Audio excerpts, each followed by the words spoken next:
Gente, é muito legal ter você aqui no canal Deixa a Esquerda Livre. Hoje o bate-papo é imperdível, é com Fraliston, ele, né, todo mundo conhece ele como DEM, eu mesmo fui saber seu nome, Fraliston, depois de um bom tempo, porque é DEM pra cá, DEM pra lá, né? Vou ler aqui um pouco o currículo dele. Ele é militante aí na causa de direitos da criança e do adolescente desde 1990, atua nos fóruns do DCA São Mateus e município de São Paulo, é tecnólogo em gestão social, com pós-graduação em administração e planejamento de projetos sociais, e MBA em empreendedorismo social. Foi conselheiro tutelar, inclusive, uma honra, né, no governo da Luísa Erundina, e coordenador lá do Centro de Defesa dos Direitos da Criança e do Adolescente, e também já foi diretor de creche do Bom Par. Então aí o DEM tem um currículo muito grande nessa discussão de criança e do adolescente, também da ciência social, e a gente vai bater um pouco permeando aqui esses temas que é muito importante para a cidade de São Paulo. Tudo bem, DEM? Como que você está? Olá, Toninho. Prazer, parabéns aqui pelo podcast. Obrigado pelo convite. Vamos conversar. DEM, uma coisa que chamou muita atenção da sociedade, a questão da adultização das crianças, né? Eu acho que o Felca acabou chamando uma atenção muito forte para isso. Mas isso não é uma novidade, né, DEM? Hoje a gente tem aí a questão das redes sociais, que a adultização é um das vertentes, mas tem que a questão da ansiedade das crianças e de várias coisas, né? Mas essa questão específica da adultização não é um apelo que sempre teve da sociedade em relação a essa questão? Olha, Toninho, eu concordo que o fenômeno da adultização pautado, ele é relativamente recente. Embora essa questão que está por trás, que é esse processo de adultização potencializado pelas redes sociais, é um fenômeno relativamente recente. Porque essa questão da internet é tão forte na nossa vida que a gente esquece que essa coisa de um smartphone com internet na mão de todo mundo, inclusive de crianças e adolescentes, é uma coisa recente. É uma coisa de 10 anos, essa popularização para todo mundo ter, tanto o equipamento quanto a internet. 10 anos em que essa coisa chegou tão forte na vida das pessoas, inclusive das crianças, que eu considero que nós, enquanto sociedade, e não só no Brasil, estamos ainda aprendendo a lidar. Toninho, eu queria lembrar, inclusive, que nesse processo, nesse fenômeno dos últimos 10 anos, você lembra, nós tivemos a pandemia aí, 2020, 2021. O que a pandemia fez? Tirou a meninada da escola, da socialização, jogou todo mundo para dentro de casa, até para a educação. A alternativa era a informática. Atividades online. Exato. Né? Olha só, nós já vínhamos num processo dessa coisa da internet pegando todo mundo com a popularização do smartphone. Vem a pandemia, joga todo mundo lá para dentro. Nós não aprendemos a fazer reunião até nos movimentos sociais com meio de live e tal. Ninguém fazia tanto meet, não sei o que e tal.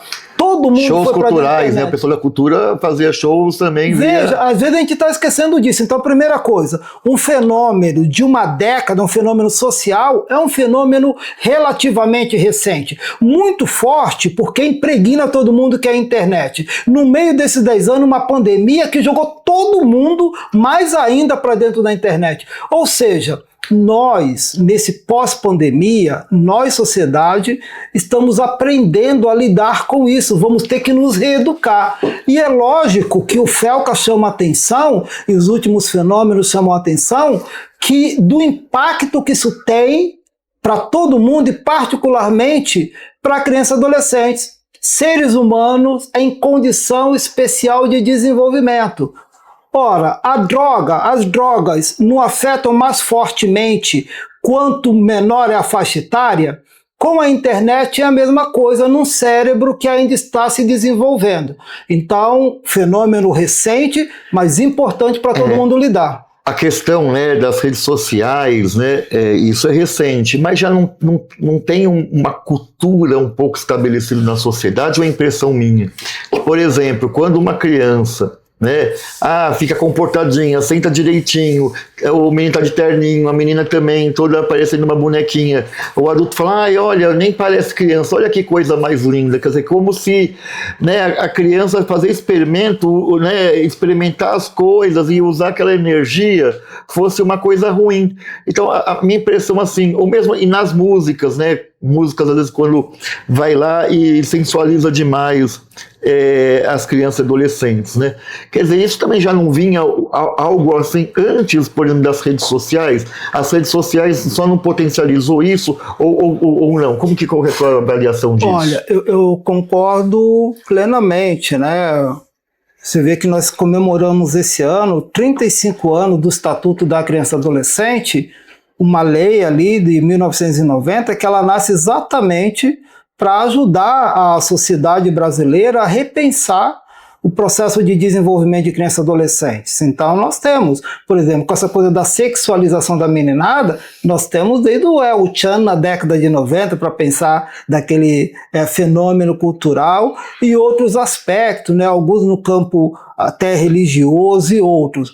Mas sem dúvida alguma a internet potencializa, né? Você deve ter visto, a mídia divulgou uma entrevista recente, olha, eu até trouxe esse livro aqui para mostrar, Toninho.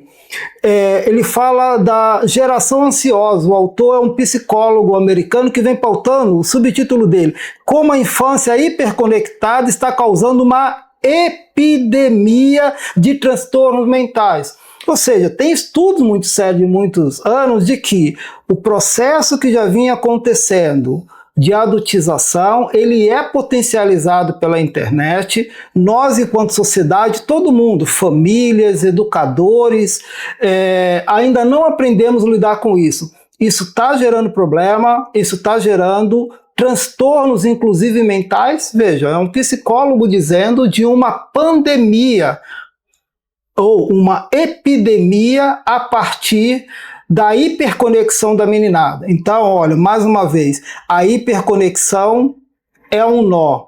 Veja, a gente aqui numa casa legislativa, né, eu lembrava que no ano passado, uma lei federal, em janeiro do ano passado, 2024, a lei 14.511, eu acho que é ela que ela fala, eu acho que vai falar aí do celular, mas anterior, em janeiro do ano passado, a lei 14.811, ela falava do cyberbullying. Lembra aquela preocupação com a violência na escola? E ali já se discutia que precisava de uma lei federal para pautar essa questão, mas além de definir o bullying, que já era uma preocupação, veja, um fenômeno social sempre existente, você que é professor sabe disso, no ambiente escolar, mas aquela lei, em janeiro do ano passado, já colocava uma preocupação do agravamento do bullying quando ele se dá no ambiente digital, o cyberbullying. Então veja, uma preocupação já no âmbito federal. E como você lembra aí, de fato, janeiro desse ano, vem a lei, eu acho que é 15.111, pegava o número dela, tá? Não, 15.100. Ela é de janeiro desse ano e que ela que estabelece que tem que dar um break no uso do celular nas escolas, exatamente para tentar, pelo menos, pautar. Será que a meninada não consegue ficar 3, 4 horas sem usar o celular? Tinha gente na década, até a década de 80, 90, sei lá, que achava que não conseguia ficar 4 horas sem fumar um cigarro. Não é isso? A nossa geração lembra disso. E agora parecia que era impossível ficar sem usar o celular. Veio a lei federal, tá todo mundo tendo que aprender a lidar com essa nova realidade, né? Então, a gente olha assim, né? Inclusive, já tem relatos, né? E está sendo estudado isso, que depois que dessa proibição, né, dos celulares nas escolas, os alunos estão rendendo mais, estão conseguindo construir mais o ensino e aprendizagem. Mas mais que isso, né, eles estão tendo uma interação social maior.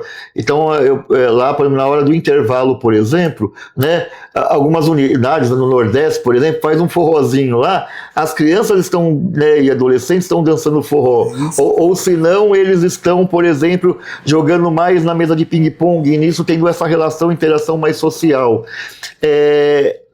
Tirando a questão de ensino e aprendizagem, você não acha que essa interação social hoje é hiper importante na sociedade? Essa é uma questão que eu queria te levantar. E a outra é o seguinte, né?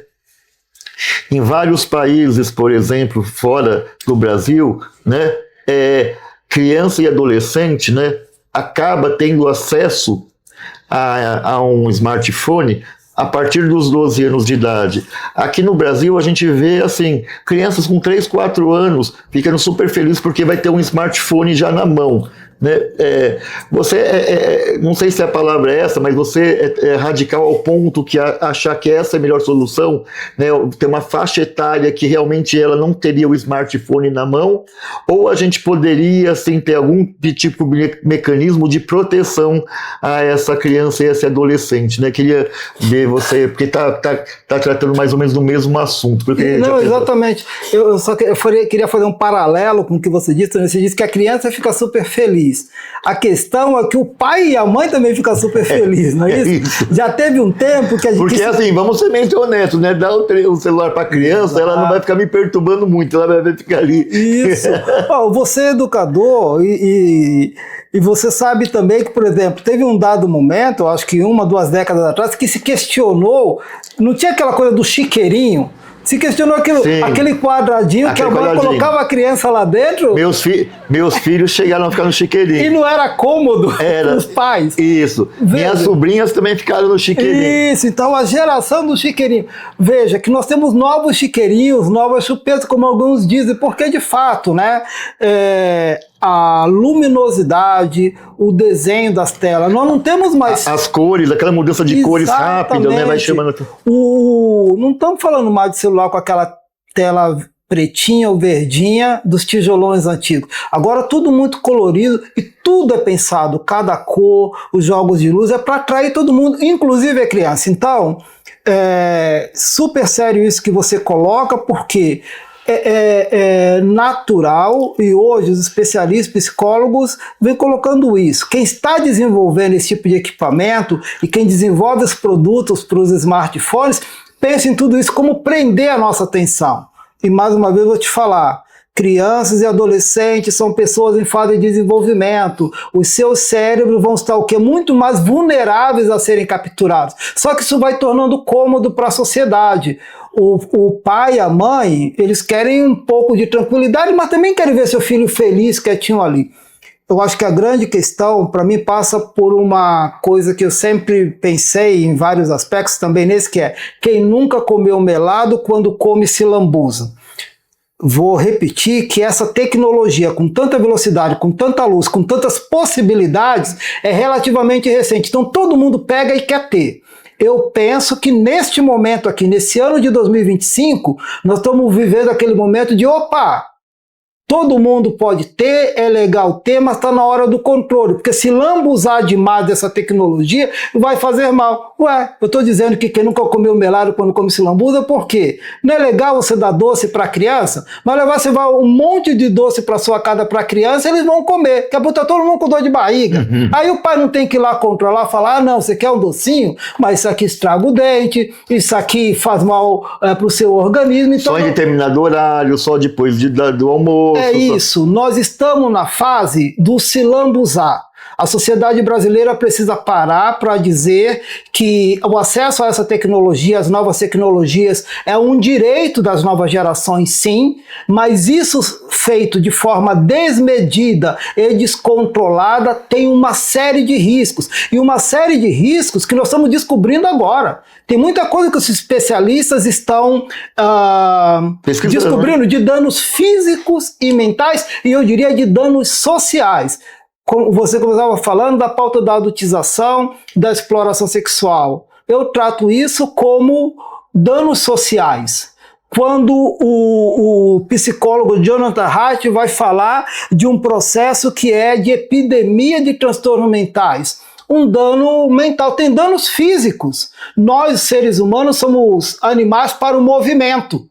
E quando eu começo a ficar parado demais, que eu não corro mais, que eu não danço forró na escola, que eu não jogo bola porque eu estou parado no celular, eu estou atrofiando o meu corpo no momento importante da vida. Então veja, danos físicos, mentais e sociais. Por isso tudo, toda a sociedade precisa se ater.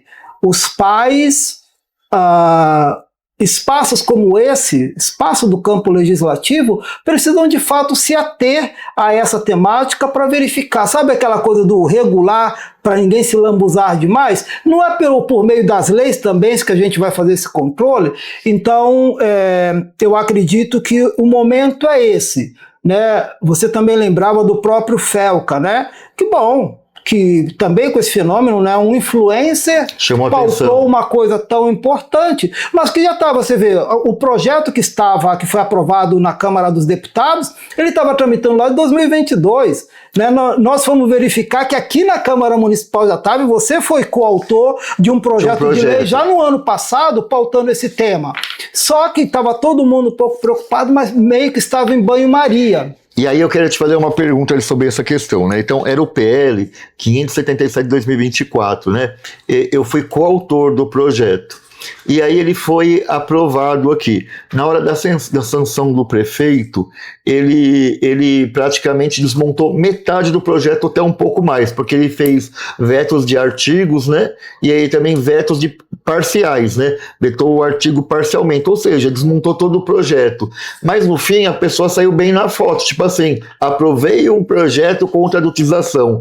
Também não tem muito agora, assim, na hora que o Felca chama a atenção disso, né? Não tem muita gente também querendo surfar um pouco na onda. Como que é isso? O prefeito, para mim, é um pouco isso. A lei ficou meio assim, né, bastante modificada, muito diferente do que saiu daqui. E assim, vamos ser honestos, né?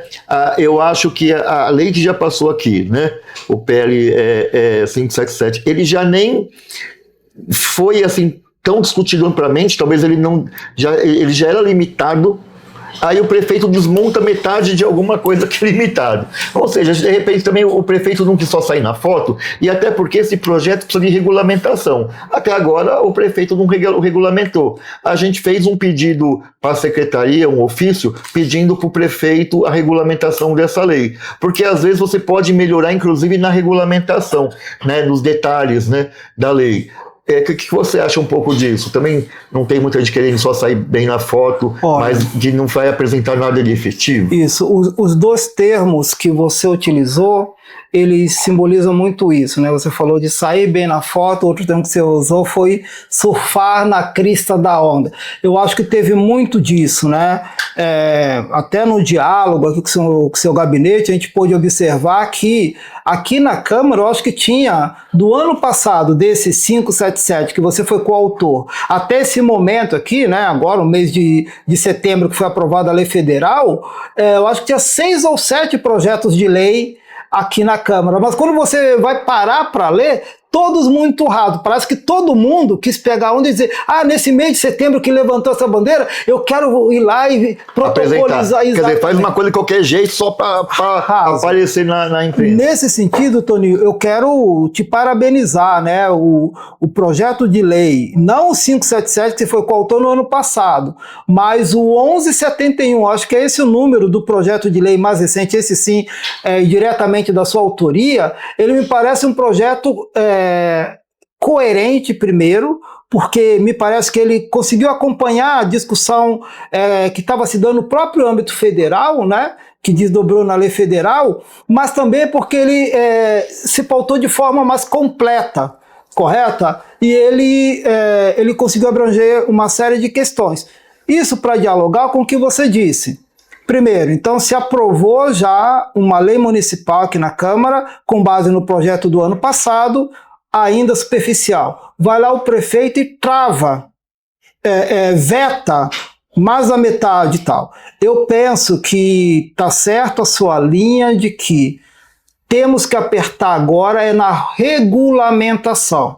Então eu de fato indicaria que o seu mandato pudesse interpelar o prefeito com base no seu projeto de lei atual, o 1171, indicando caminhos para uma regulamentação mais completa e coerente. Eu diria mais, Toninho, seria importante que aquilo que você pautou no projeto de lei 1171, que você pudesse inclusive partilhar com a sociedade aqui na cidade. Manda para o Conselho Municipal dos Direitos da Criança como um subsídio, manda para os fóruns de defesa da criança, manda para os conselhos tutelares, porque se todo mundo tiver com um subsídio com base no que está no seu projeto de lei atual, todo mundo vai ter muito mais informações e condições de pressionar o prefeito para uma regulamentação adequada. Eu acho que essa é uma contribuição importante que a Câmara Municipal poderia dar nesse momento para essa pauta e que o seu gabinete também. Tony, eu só queria lembrar uma coisa que a gente não tocou aqui, queria mostrar aqui mais um livro, que é esse, né, que eu recomendo que o pessoal possa buscar. Aconteceu com a minha filha.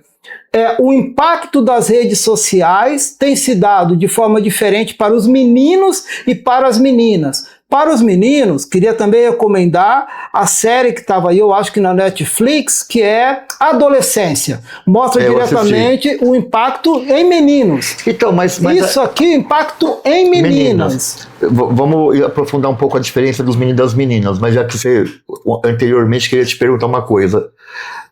As Big Techs não têm responsabilidade nisso? Porque, assim, no caso dessa série, né? Poxa, era nítido que o menino tinha, né, acesso a sites, a plataformas, a uma série de coisas, de sites misóginos, né? De sites, às vezes, que dá para mim entender, que cultua, por exemplo, o nazismo. E assim, hoje, né, a gente vê assim as crianças e adolescentes possibilitando de entrar na rede social e ter acesso a tudo isso. E, aos poucos, inclusive, ter aqueles parâmetros como concepção. Era nítido, né?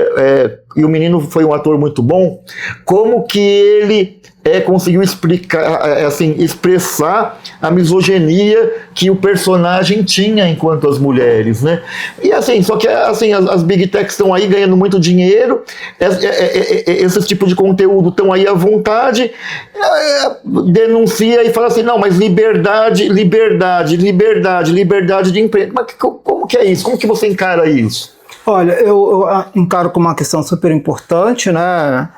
A liberdade não deve ser absoluta. Eu acredito que a Lei 15.211, a lei federal, aprovada aí a partir da denúncia do FELCA, ela procurou, né, porque tem responsabilidade que de fato é do âmbito federal, no sentido de regulamentar as Big Techs, provedores, então ela cercou, ela cria uma figura que o Brasil não tinha, que é de uma autoridade pública, para acompanhar isso. Então acredito que à medida que ela também seja regulamentada pelo governo federal e cada detalhe que está nela seja implementado, vai ajudar a cercar um pouco mais. Eu penso que essa lei ela deve ser rebatida, discutida, o que cabe aos níveis estaduais e municipais. Por isso, mais uma vez, cito o seu projeto de lei, porque ele procurou olhar já para o texto dessa lei federal e pensar o que nos cabe aqui no município. Então eu penso, ação legislativa, pegar a lei federal e desdobrar, porque aí vai apertando. Mas a gente sabe que a lei ajuda, mas não vai bastar. Nós precisamos colocar todos aqueles que a gente chama de atores do sistema de garantia de direitos da criança e adolescente. O que eu estou querendo dizer, Toninho? Qual é o papel da escola? Faltando, na minha opinião, reunião de pais, dentro desse contexto, em todas tem que pautar o papel dos pais no acompanhamento dos filhos. E, olha, é um trabalho educativo para as famílias, que tem que assumir essa tarefa, mas não estão preparados para fazer esse acompanhamento. As escolas têm que cumprir o papel.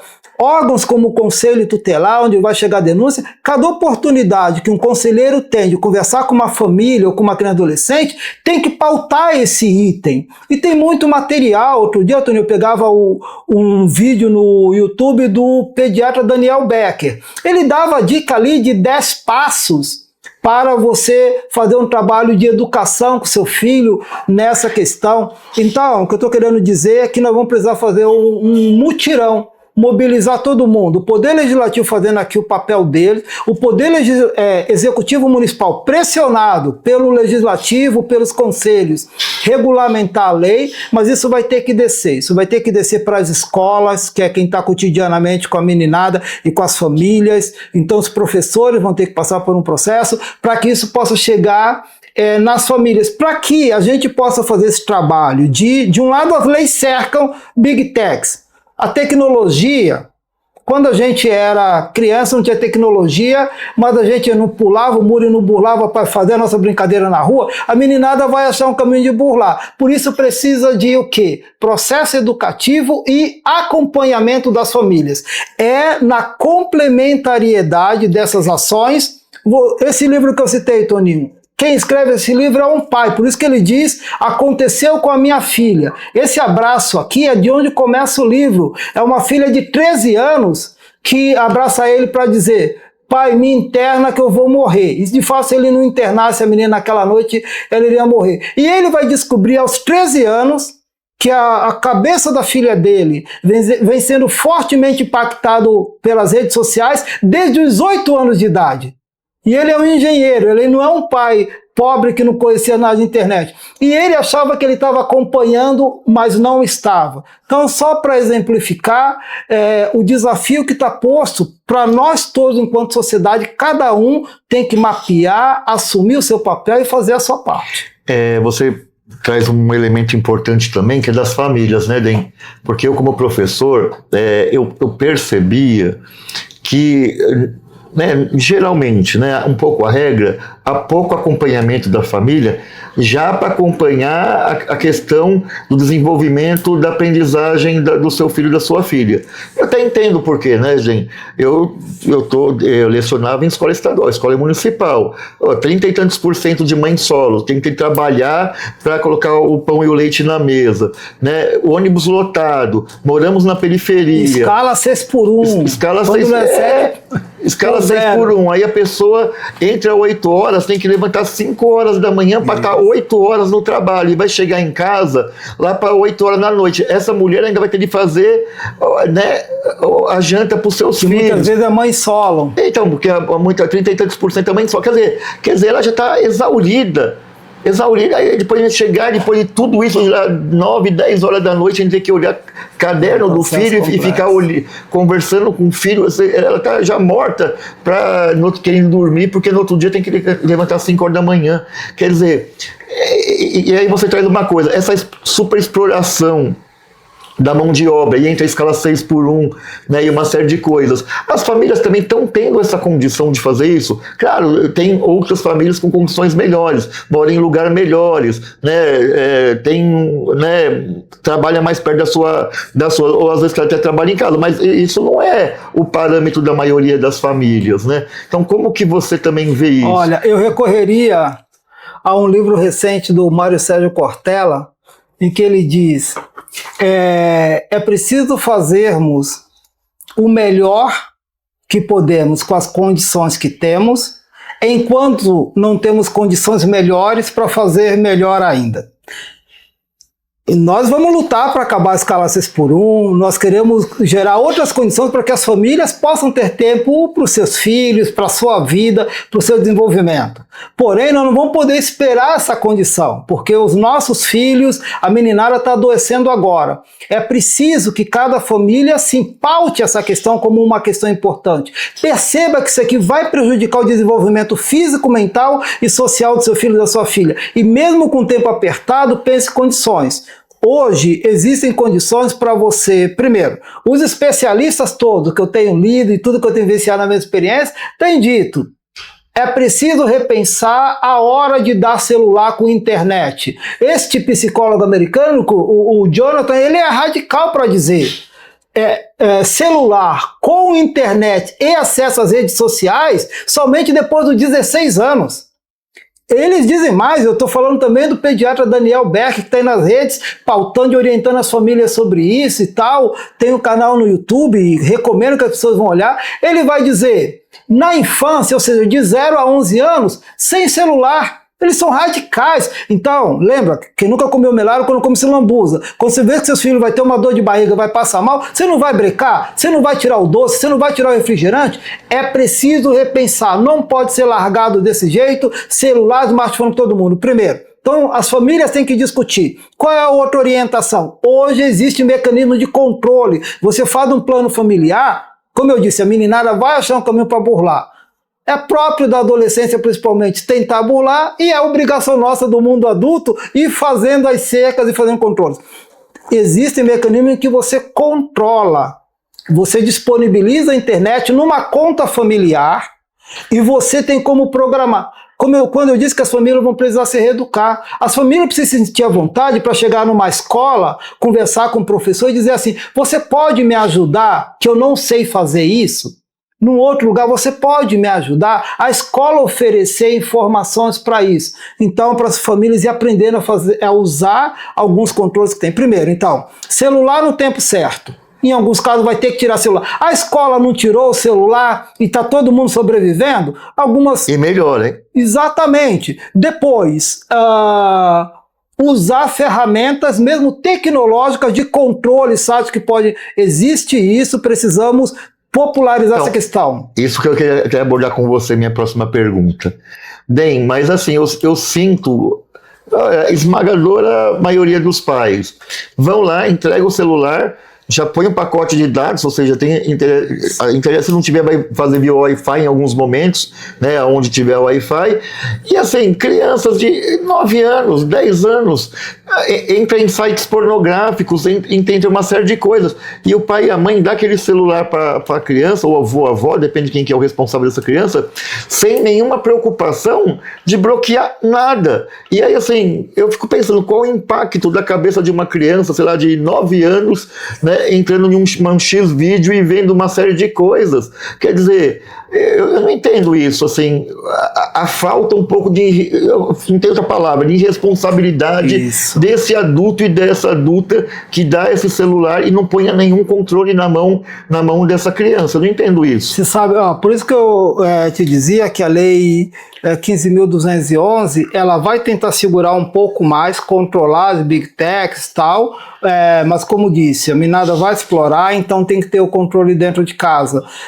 Queria te chamar a atenção e lembrar que o Estatuto da Criança e do Adolescente, no seu texto original, ele dizia daquela coisa assim, é obrigação dos pais a guarda, sustento e educação. Veja que a lei 15.211, que é o chamado de ECA digital, ele acrescenta esse artigo dizendo, tem que garantir isso, mas agora também tem que garantir o acompanhamento digital. Ele traz a questão digital como uma obrigação da família.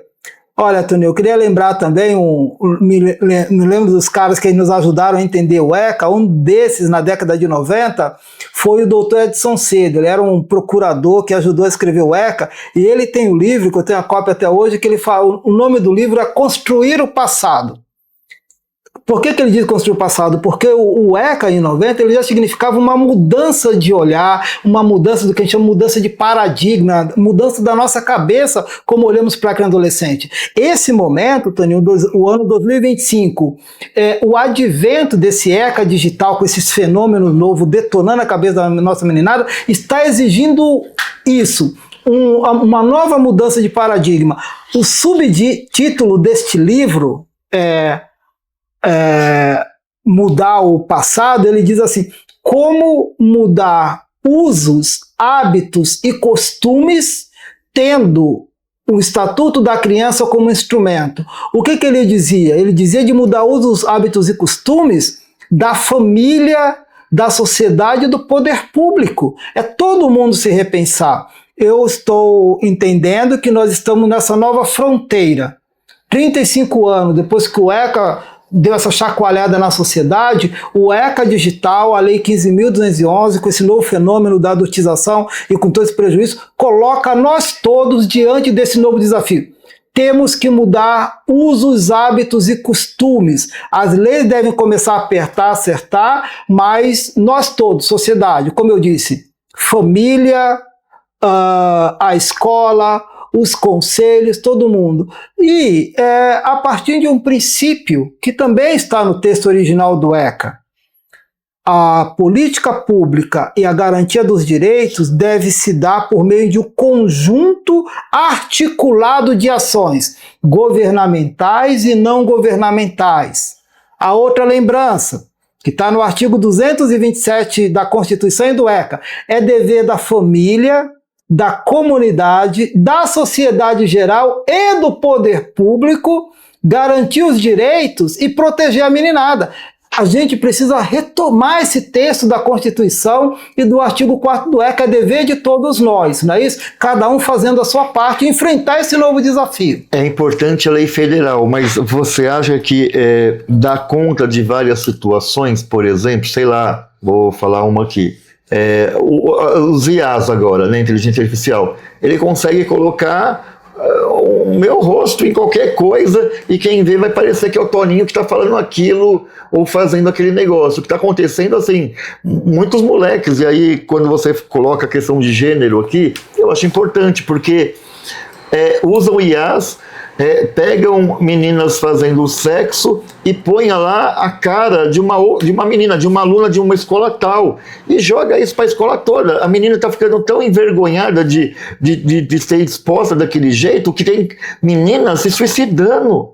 Quer dizer, a gente está tendo assim, casos assim que a gente vai escutando muito graves. Quer dizer, quando essa menina fala assim, pai, né, aconteceu com a minha filha aqui, me abraça senão e me ajuda porque senão eu vou morrer. Não, já tem meninas morrendo, ainda mais numa sociedade machista como essa. Você acha, e aí assim, parte pelo IA e de repente você usar a rede, por exemplo, de WhatsApp para disseminar um vídeo falso, por exemplo, né? Só que aí o estrago já está feito, né? Nem todo mundo tem aquela condição psicológica de conseguir ter essa maturidade, né? E enfrentar determinadas coisas. E aí as pessoas estão, né, tirando a sua própria vida. Como que você vê isso assim também? Olha, Toninho, quando eu falava da importância de você, um gabinete de um vereador numa cidade como São Paulo, poder fazer a sua parte, influenciar. Se não deu para aprovar o seu projeto de lei último ainda, mas você pode influenciar a regulamentação. Sim. Quando você pega a base do seu projeto de lei, manda para o Poder Executivo e para todo mundo, para dizer, pessoal, vamos forçar uma regulamentação com essa qualidade. Veja, para mim o desafio está, eu até anotar uma frase que é assim, precisamos fortalecer todo mundo, mobilizar todo mundo para criar ambientes digitais seguros, éticos e formadores de consciência crítica.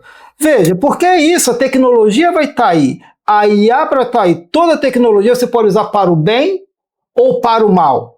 Se você consegue, em processo de regulamentação, criar alguns mecanismos para que você possa ir criando ambientes virtuais para crianças e adolescentes, primeiro, fora dos ambientes que promovem a adultização ou que promovem a sexualização, mas mais do que isso, você tem que dar um outro passo para o outro lado. Você precisa aproveitar e ocupar esses espaços com ações, com programas, com atividades que possam promover o quê? A reflexão sobre a ética e a consciência crítica.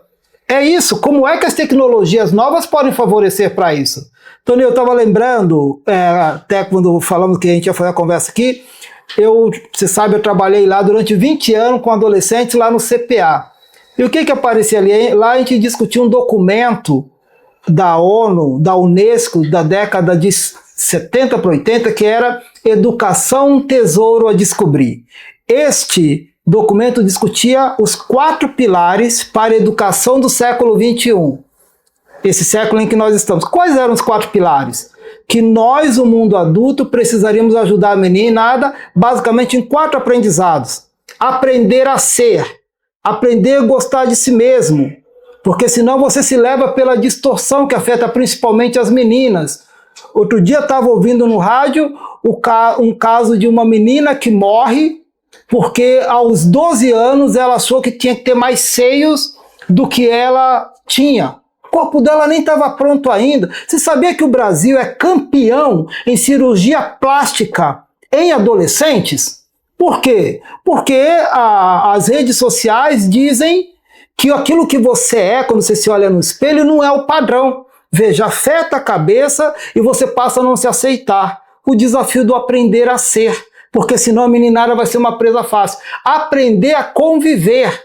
Olha, não é a pauta do que nós começamos falando aqui, de questionar o bullying, de questionar o cyberbullying. Imagina, cyberbullying com inteligência artificial, se você não tiver o aprender a conviver, não tiver a pauta da ética, aprender a fazer, a usar a tecnologia para o bem seu e da sociedade, e não para destruir as pessoas, correto? E aprender a aprender.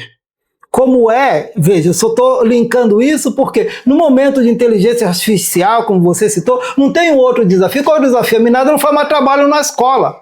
Você dá um clique ali e sai tudo pronto. Ué, será que é esse o processo de aprendizado que a gente quer? Não, você precisa voltar a discutir o aprender a aprender, em que a inteligência artificial é um suporte para você. Você pode ir mais fundo e mais rápido, e não para burlar os processos de aprendizado.